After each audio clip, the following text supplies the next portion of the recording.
What's up, guys? Welcome to the Jamaica Funk Show. I'm KT. And I'm Joe. And tonight we're doing Black History Wednesday. So tonight we got a great show for you. Joe, tell them what we got.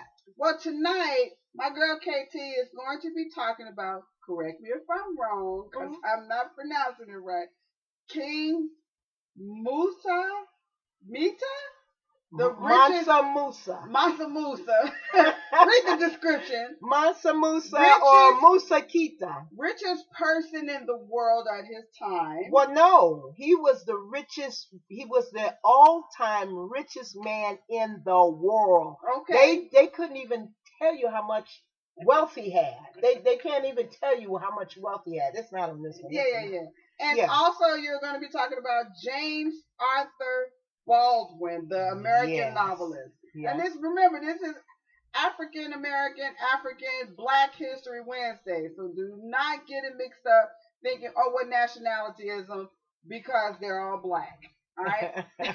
I don't think y'all confused. Well, some people might. Hey, if they just turning in for the first time. I don't think y'all confused. Okay, and so I'm just going to give some little known history facts.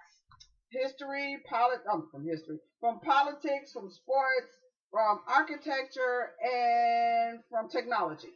Okay, cool. And then we got some Joe's poetry, excerpts from my resume. We also have some reset. I think we can fit that in. And then we also got some serious, show enough, I'm going to shut your mouth, reggae music. So sit back, relax, and grab that last piece of jerk chicken.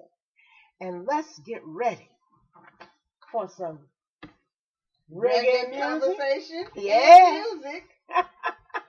Yes, some reggae conversation and some music. Well, Ireman.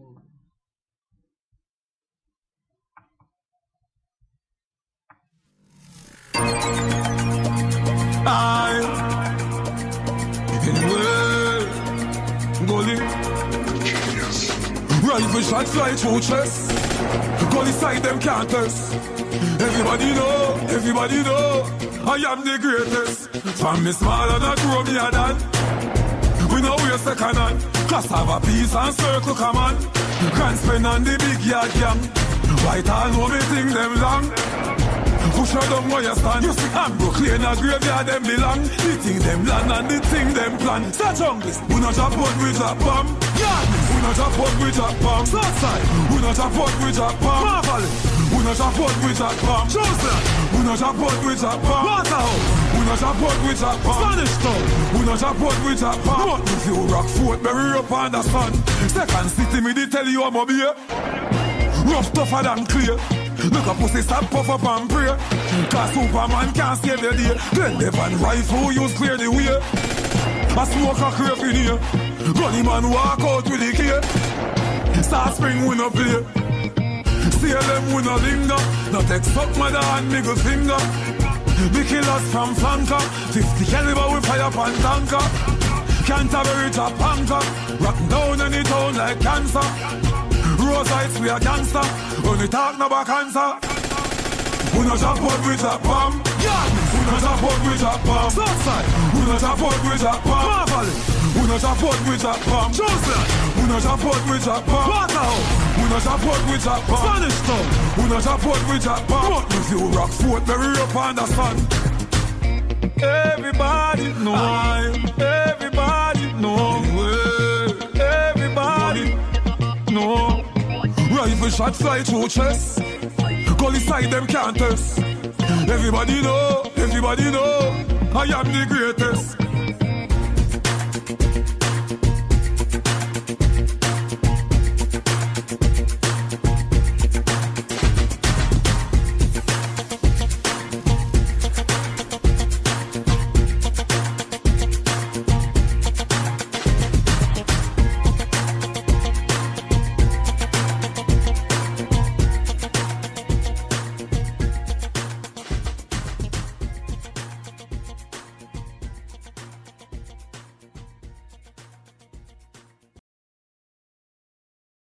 Up to the time, Himalayas.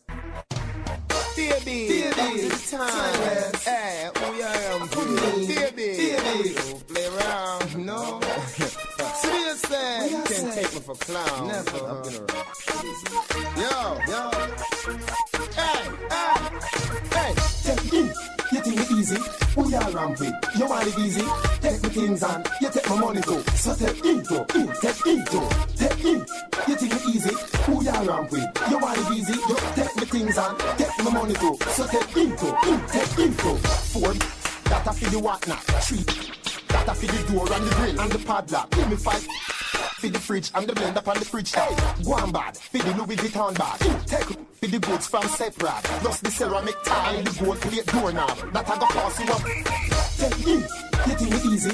Who you around with? You want it easy? Take me things on. You take my money too. So take into. Take in. You think it easy? Who you around with? You want it easy? You take me things on. Take my money too. So take into. Me like me a tricks in a 3D. Fini CD, DVD, TV. Pay me back for all of those kiki. Give me 3 free. With you, me free. If your man big like Baby G, mine sing and DJ like Lady G. I will pay your visa fee. Grab me, can't sing for it like a Lisa D. Take in, you think it easy? Who you around with? You want it easy? Take me things on, you take my money too. So take into. You think it easy? Who you around with? You want it easy? You take me things on, take my money too. So take into. 4, that I feel the what not. 3, that I feel the door and the grill and the padlock. Give me 5. For the fridge and the blender on the fridge. Hey, go on bad. For the Louis Vuitton bag. Take for the goods from separate. Plus the ceramic tile and the gold plate doorknob. That I got pass you up. Take in. You think it easy? Who you around with? You want it easy? Take me things on. You take my money too. So take into. You think it easy? Who you around with? You want it easy? You take me things on. Take my money too. So take into. Me like me a tricks in a 3D. Fini CD, DVD, TV. Pay me back for all of those kiki. Give me 3 free. With you, me free. If your man big like Baby G, mine sing and DJ like Lady G. I will pay your visa fee. Grab me, can't sing for it like a Lisa D. Take in. You think it easy? Who you around with? You want it easy? Take me things on. You take my money too. So take into. You think it easy? Who you around with? You want it easy? You take me things on. Take my money too. So take into. You think it easy? Who you around with? You want it easy? Take me things on. You take my money too. So take into. You think it easy? Who you around with? You want it easy? You take me things on. Take my money too. So take into.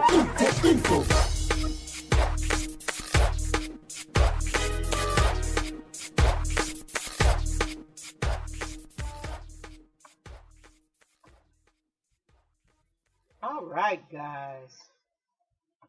So, Joe, you want to start? Sure. You know what? Okay. I want to start with my politicians from the Reconstruction era. And the Reconstruction era lasted between 1870 and 1887. That was the Reconstruction era, right after slavery. The politicians that I'm talking about, and believe it or not, a lot of people don't know this, little known history fact, were Republicans. Back then, Republicans were considered the good guys. Yeah, I know. They were like the Democrats Right. of today. Right. So, and I'm specifically only talking about tonight the first generation of politicians from that era. I'm just going to give you a list of the first 1, 2, 3, 4, 5. The second 5, because I gave you 5 last week. All right. So, Josiah T. Walls, born 1842, died 1905, was a representative in the Reconstruction era for Florida at large and for the Florida district, 2nd district. Second was Richard Kane, 1825, born, died 1887, for South Carolina, 2nd district. John R. Lynch, born 1847, died 1839, of Mississippi in the 6th district. And Alonzo J. Rancier, born 1837, died 1882, for South Carolina in the 2nd district. Next up, we got sports. And my sports figure for tonight is Mr. Frederick Pollard. Frederick Pollard's years in sports was from between 1920 in 1926, and it's football. In 1919, Frederick Pollard became one of the first African Americans to play in the NFL. 1 year after making the debut in the NFL, Fritz, as he was called, led the Akron Pros to their first ever NFL championship. The following year, he became a player/coach with the same team and became the first black head coach in the NFL. Oh, wow. So, now, wait a minute. What year was this? This happened between 1919 and 1926. So they actually had black players in the NFL before any other of the leagues. Yes. Oh, cool. Cool. Right. So it was very fast forward thinking back then. Yeah. Right. Yeah. So next up is technology. Mhm. In technology, we have Mr. and this is modern day. His name is Stacy Spikes, and he is co-founder of the Movie Pass. Oh, okay. Young black man. Mhm. His essentially Movie Pass is essentially Netflix for movies still playing in theater, right? He is considered one of the leaders of film entertainment marketing. Before founding Movie Pass, Spikes founded the Urban World Film Festival, which is the largest of its kind in the world. Urban World has premiered more #1 films than any other North American film festival, including Sundance and Tribeca. Wow. And this is the first time I've ever heard of Urban World. Yes. Never heard of him. In the entertainment world, he's big business. You want to go to him and have him play your movie at his festival. Not Sundance, not Tribeca. Isn't that amazing? Yeah. His name is Stacy Spikes. Google it. Okay. And last but not least, we have Mr. in architecture. All right. Okay. Now, I will be doing some women, but we're doing first, and history historically puts men. If Well, they are I first, mean, you know, we if already they know. are first. Well, we also know that you know, women were like they were just over black folks. They were just a little bit better than black folks, and you in know. anything. Because the hierarchy has and always has been white men, white The women, good old black boys. men, black women. So we've been on the low rung, but I'm going to search those out. I'm going to find some well-renowned black women that people just don't hear about. So the last person I'm doing comes from the world of architecture, and he is commonly known as the stars by all of Hollywood, the stars as architecture to the stars, and his name is Paul R. Williams. Yeah. Okay, so among his credits are the theme building for the Los Angeles International Airport, the home of Frank Sinatra, E.L. Cord, manufacturer of Cord automobiles, Lucille Ball, Desi Arnaz, Lon Chaney, Tyrone Power, Martin Landau, Zsa Zsa Gabor, Jay Paley, and Walter Winchell, just to name a few. Now, you know, Desi Arnaz and Lucille Ball were married. Yes, but they eventually had their own separate Well, homes. because they divorced. Exactly. And Right. he designed and made Both of them. both of their homes. Wow. Wow. Black man. All right. Shoot. Well, I have Mr. James A. Baldwin, or James Authur Baldwin. He was born August the 2nd, 1924. He was an American novelist, essayist, playwright, poet, and social critic. His essays, as collected in Notes of Native Son in 1955, explores the palpable yet unspoken intricacies of racial, sexual, and class one distinctions in Western societies. Most notably in the mid-20th century, some of Baldwin's essays are book length. For instance, The Fire Next Time, No Name in the Street, The Devil Finds Work. That's an interesting title. Oh, I like The that. Devil Finds The Work. Devil Finds Work. Yeah. Mm. An unfinished manuscript, Remember This House. was expanded upon and adapted for the cinema as an Academy Award winning, or excuse me, not winning, but an Academy Award nominated documentary film called I Am Not Your Negro. Oh. Yeah, that was out just recently. That was out around when 13 came out. Yes. Yeah, that was the big thing that they were talking about. We got it. James That will be Baldwin. on Netflix then. Yeah, Oh, yeah, good. yeah. Let's see. Baldwin's novels and plays fictionalize fundamental personal questions and dilemmas amid complex social and psychological pressures, thwarting the equitable integration not only of African Americans but also of gays and bisexual men, while depicting some internationalized obstacles to such individuals' quest for acceptance. Such dynamics and prominence in Baldwin's second novel, Giovanni's Room, written in 1956, well before the gay liberation movement. And here are a couple of Baldwin's books. He wrote a whole lot of books, but I got a couple of them here. No, just shoot them off. We got time. So, let's see. Go Tell It on the Mountain. That has to be the most iconic book ever. They got a song for it. Yes. The Fire Next Time, Giovanni's Room, Notes from a Native Son, Another Country, Nobody Knows My Name, If Bill Street Could Talk, Collective Essays, The Devil Finds Work, Tell Me How Long the Train Has Been Gone, Sonny's Blues, No Name in the Street, Just Above My Head, The Price of a Ticket, and The Evidence of Things Not Seen, The Cross of Redemption on Collective Writing.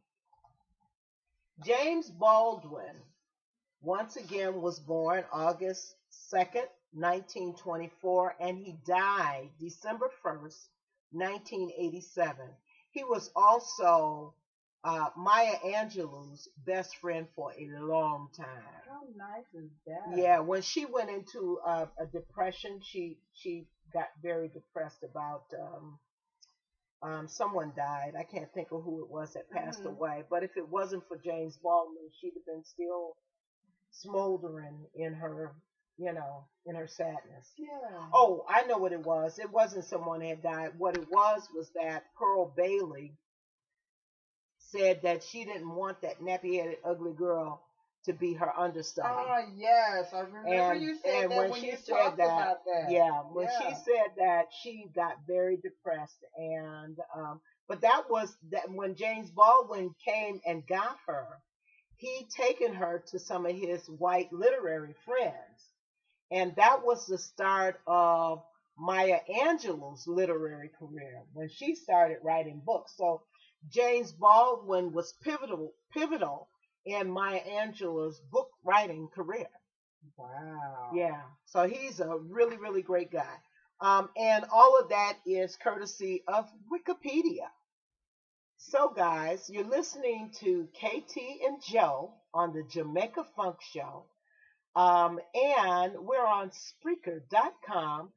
Download the Spreaker app for your listening pleasure. And if you want to hear more of Jamaica Funk Show shows, Joe's poetry, and all the stuff that we do, all you got to do is go to www.jamaicafunkshow.com and you will find all of our videos, our radio shows, our articles, all the crazy shit we do, Joe's poetry, excerpts from her resume. Yeah. You will also find Christos Furs. Yes, you will. So just go to www.jamaicafunkshow.com and you'll find us all. So right now I'm going to give us some poetry from Joe's Yeah, poetry, because excerpts from my everyone resume. has the same ideals. And We were all in the we're same going to fight, be had the same listening battles and to strategies. The outcome was White what we Privilege, all wanted. Black History. White privilege, black history. This is my problem with all these fabulous, amazing, and wonderful protests and gatherings. All the nations that have come together to help the indigenous people to keep big corporations from drilling for oil on their native land and sacred burial grounds. We want to keep them from destroying the ecosystem for what could possibly be 100 generations. It's so amazing how every nation came together again and protested in every airport in the country, and how ride sharing came to a halt. The workers just refused to work, and the CEO of the company, he donated $1 million to the cause. And just thinking about the unfathomable amount of human beings around the world that came together for the Women's March, it blows me away. Even the press and all the mass media are in one accord against the Orange administration because their integrity is in question, as if it wasn't before. Every person I know has an opinion of outrage and disgust, everyone agreeing to that moral outrage because of the actions of the current administration. See, I can call them that at least. But what about us, the disenfranchised black people of this country? We who protested and cried out for help when Trayvon and Michael and Eric and dozens more black men were murdered in their own neighborhoods through the abuse of authority in the police force in this country. Where was the moral outrage of all the nations in this country then? Where were the veterans and the women's rights groups and the Muslims and the immigrants who are being rounded up and told they have to leave now? Where are the Mexicans who are looking at a possible wall built to keep them out of this country? I want to laugh at that, but I won't. Where are the indigenous people? All 60 nations. What's left of 500 that originally lived on the eastern seaboard of this country. The press was there because there was a story to be told and sold to get shares on the market. Where were the judges and politicians making stands and speeches and proclamations, overturning unjust and poor decisions, demanding investigations into each and every one of the officers involved, changing the laws? They have that authority. You looked at us as we marched and yelled in righteous indignation, crying out for justice, begging to be seen and heard by deaf ears.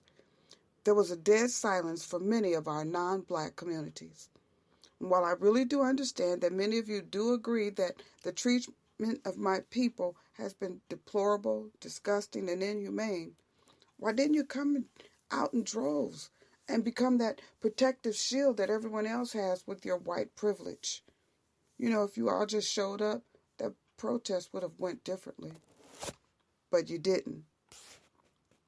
Black history tells the truth. Black Lives Matter, the social activism group, has been petitioned to the Senate to be designated as a terrorist group. Whom did we terrorize? When was your way of life in jeopardy? Were you afraid we would march right up to your doorstep and shine a light on your white privilege? Did you think that the financial value of your home would decrease if you showed up? Did you think that your precious children, and they are, will see the evil underbelly of racism that is the beast that devours this country? Progressives, liberals, Democrats, Republicans, you all say all lives matter. And they do. Mine just matters less than yours. And if you think I'm blowing smoke up your ass or whining, there's your proof right there about how you really feel. Come out from behind your doors and windows. Stop using your children as an excuse for not showing up. We know it's a dangerous undertaking to stand side by side with us.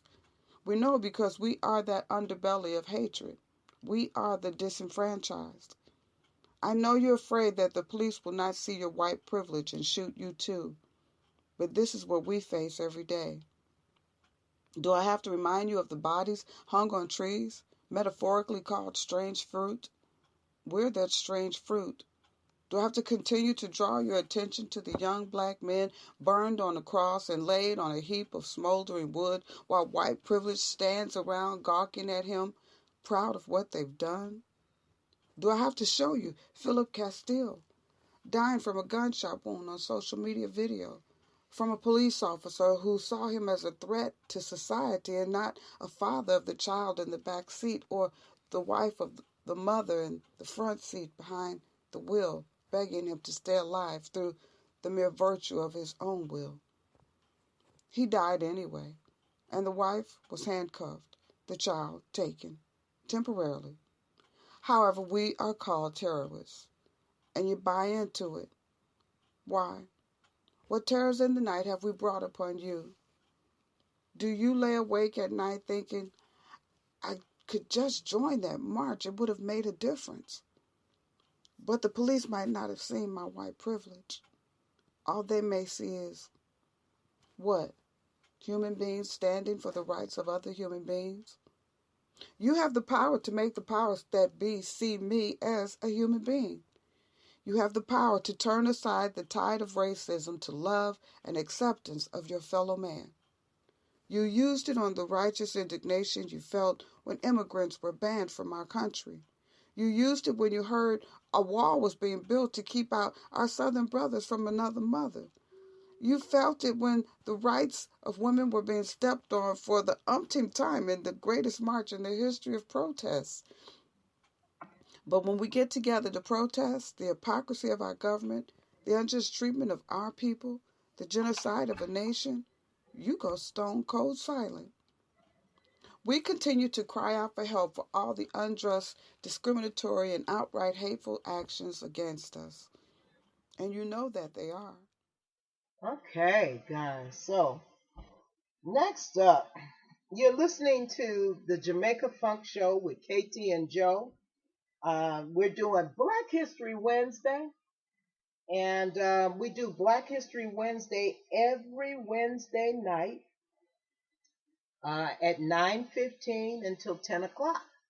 So, the next person that we're going to talk about is a person by the name of King Musa Keita.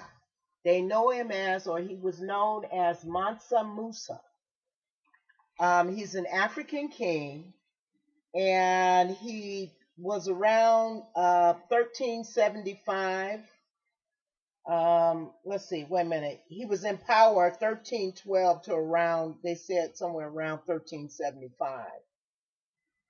African King Musa Keita the first is thought to be the richest person of all times, richer than anyone could describe.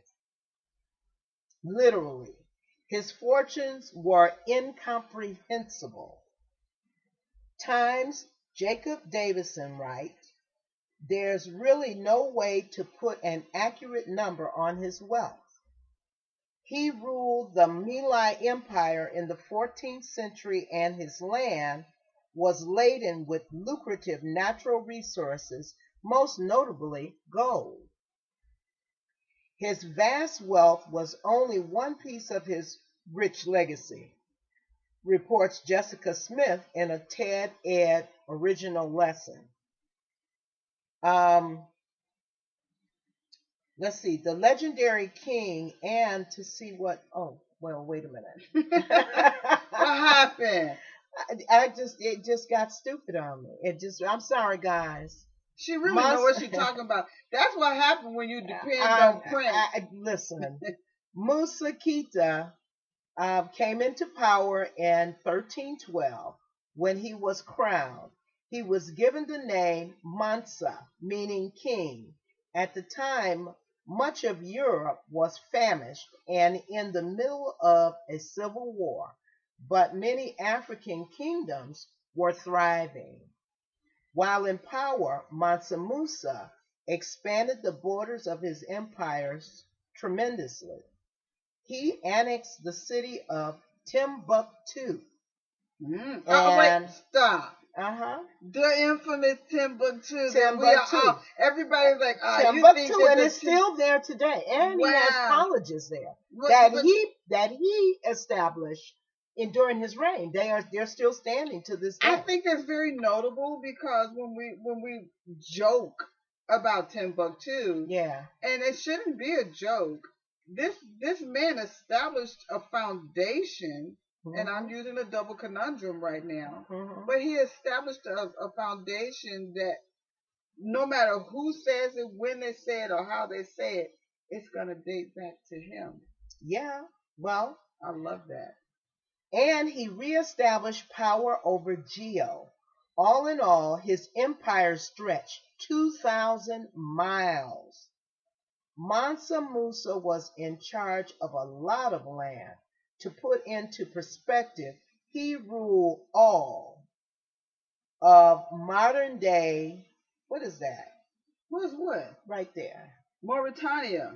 And Senegal, Gambia, Guyana, Burka Faso. Burkina Faso. Thank you. Mali. Well, Mali. Niger, and right. Chad. No, Nigeria. Yeah, I said that was Nigeria. No, it's Niger and Nigeria. Okay.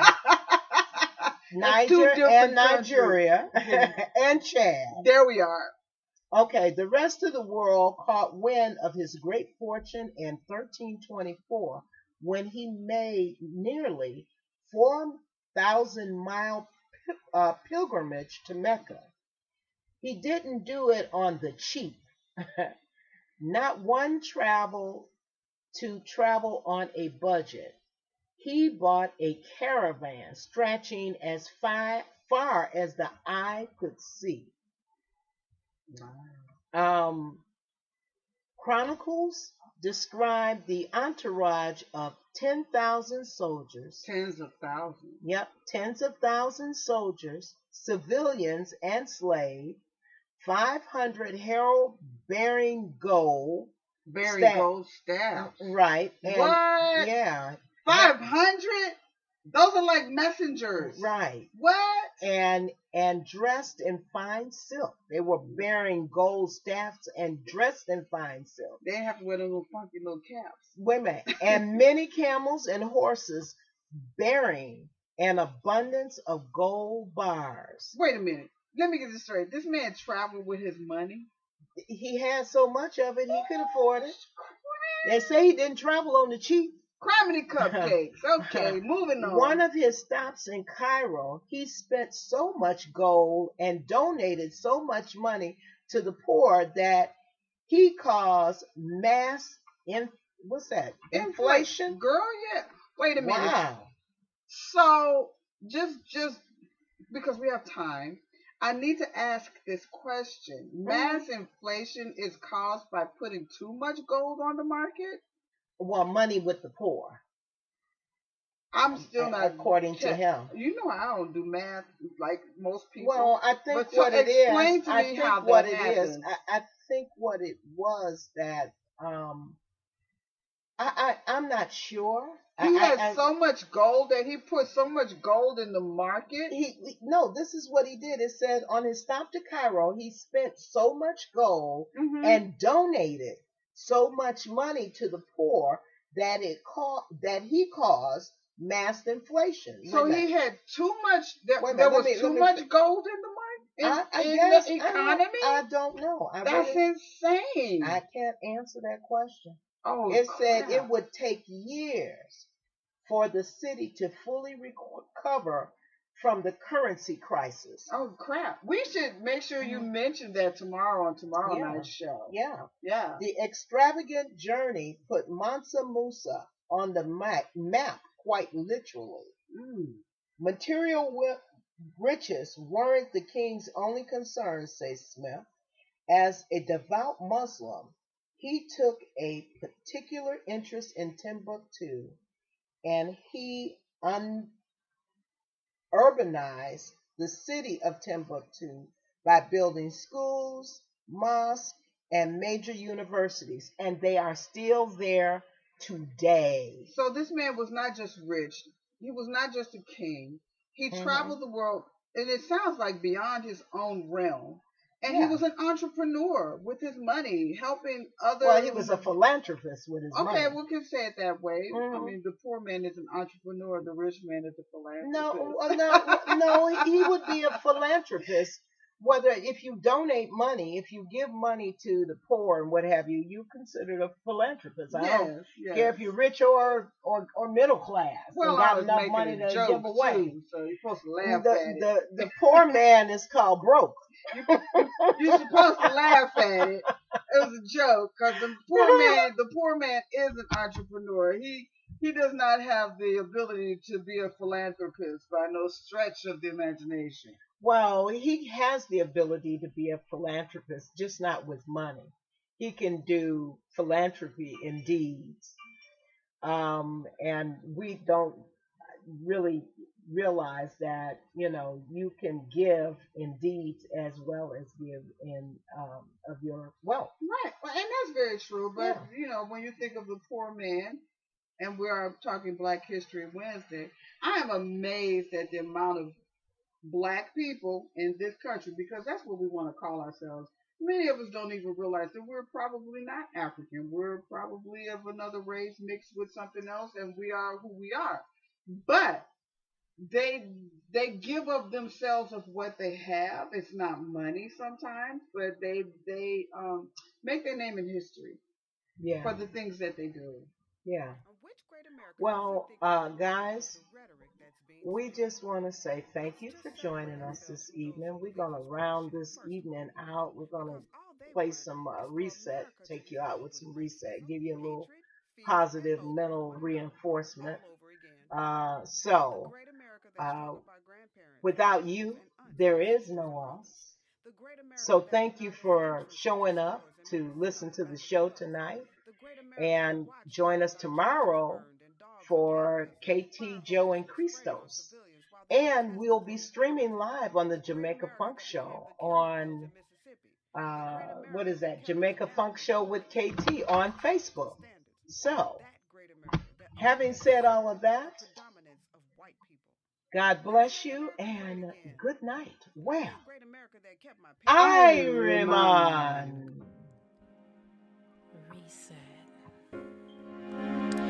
Reset.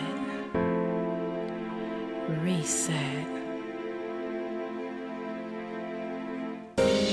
If you had the opportunity to live life over without limits or boundaries, having the ability to manifest your goals and dreams with the opportunity to live life on your terms, would you be willing to develop the greatness in you, stepping into a new dimension that supports your expectation of life? Each of us has the power to step out of ordinary into extraordinary living, a life filled with limitless opportunities with the access to an abundance of everything. But it starts with resetting your 5 senses.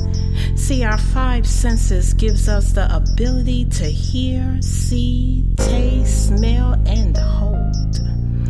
Some of us have put our life on hold because of the negative things we have been told throughout life's journey.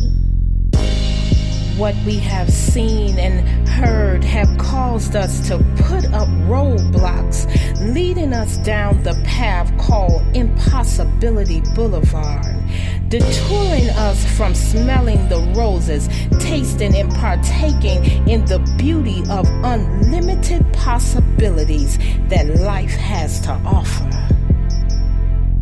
It's time to reset our thinking, creating a new reality that demands us to be optimistic in the midst of adversity, knowing there is always a way out when we are able to look beyond the obstacles and see the opportunity within. Living life on our terms start with making a commitment to become invincible and unstoppable when it comes to our goals and dreams, refusing to be defeated or mistreated, having the courage to put life on blast, no longer requiring life's approval, choosing to live life the way we see it and not the way life dictates or demands. Each of us have the power to press reset. When we reset It resets our reality, causing us to live on purpose. The kind of life that I'm referring to will cause controversy amongst the turtles when you start running with the giraffes. No longer will you allow negative conversation within or without keep you from coming out of the box. Our determination will cause us to push through the impossibilities, rising to the call of it's possible, moving us forward onto higher grounds. Elevation, exploitation brings new players to the game. Fresh ideas and courage will eliminate fear, breaking the barriers that have had us chained, refusing to be held back in the game we call life. This is your season of opportunities. Today is your day to live life on purpose. Impulse won't do. Put life on notice. There is greatness in you. Don't be sold by the negative stories you've been told. Living life on your terms is possible. But that negative conversation, see, that's what's old. There is nothing new under the sun. Whatever you want to be or do, there is someone who has already begun the journey on the road you desire to travel to. It's your turn. Now let your feet hit the gravel. When you live on purpose, it demolishes the thoughts of it's impossible, enlarging your horizon and opening the doors to unlimited opportunities, moving you beyond involvement into commitment. See, the pig was always committed, whereas the chicken only got involved. If you are ready for a revolution to take place in your life, then now is the time for you to become bold, ambitious, and radical. You have the potential to live an extraordinary life. Your goals and dreams are dependent on you to free them from within so they can rock the world and blow minds across the globe, opening new doors and giving opportunity to those that have been sold on it's impossible to live your dreams. The world will see your story alone, that ambition is the vehicle that awakens dreams. Being radical makes us be determined to see the possibilities in the negative advertisement. And potential declares, I have what it takes to manifest my goals and dreams. If I have to retrain and refuel to be able to endure the journey, I am determined to deliver what I came to earth to give. I suggest that you start today by building a team of people, starting with yourself, that is willing to motivate and inspire you. When times get rough, encourage yourself to continue moving forward, staying committed to the journey, knowing if you believe in your dreams and can see them, have faith, you will definitely achieve them. Each of us has dreams that are worth living. The people that are living their dreams refuse to allow the gravity of negativity to pull them down, nor are they waiting for greatness to be created or show up on their doorstep. They understand that greatness is not created, nor is it discovered. It is awakened and developed from within. This is your time to shine and your season for greatness. Are you ready to awaken and develop the greatness in you? You know what you got to do. Press reset.